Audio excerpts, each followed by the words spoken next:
Fundjava në vigjilje të Pashkëve Ortodokse e ka gjetur qytetin e Vlorës të përballur me një situatë shqetësuese sa i përket shërbimit të pastrimit. Në shumë zona të qytetit, kontenerët e mbeturinave janë të imbushur, ndërsa mbeti janë shpërndarë përreth tyre, duke krijuar një pamje të papërshtatshme si për banorët, ashtu edhe për vizitorët. Siç mund të shihet edhe nga filmimet, problematika nuk është e izoluar vetëm në një lagje të caktuar.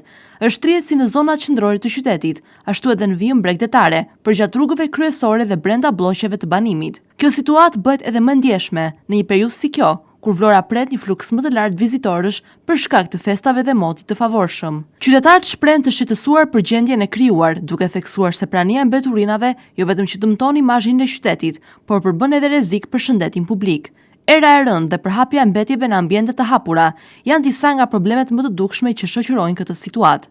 Ndërkohë, kjo nuk është hera e parë që shërbimi i pastrimit në Vlorë përballet me kritika. Problemet e përsëritura kanë ngritur pikpyetje mbi eficiencën dhe menaxhimin e këtij shërbimi.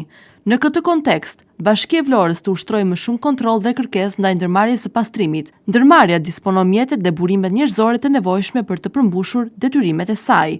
Për këtë arsye, Bashkia e Vlorës duhet që të shtojë kërkesën e llogarisë ndaj ndërmarrjes së pastrimit, pasi qytetarët kërkojnë që puna të reflektojë këto kapacitete dhe të garantohet një shërbim i rregullt dhe cilësor, sidomos në periudha me ngarkesë të shtuar si fundjavat dhe festat. Në prag të festave dhe në këtë fundjavë, qytetarët presin reagim të shpejtë nga ndërmarrja e pastrimit, me qëllim rikthimin e normalitetit dhe garantimin e një ambienti të pastër. Në të kundërt, nëse nuk do të ketë reagim, situata të tilla rrezikojnë të kthehen në një problem të vazhdueshëm, duke ndikuar negativisht në cilësinë e jetës dhe zhvillimin e qytetit.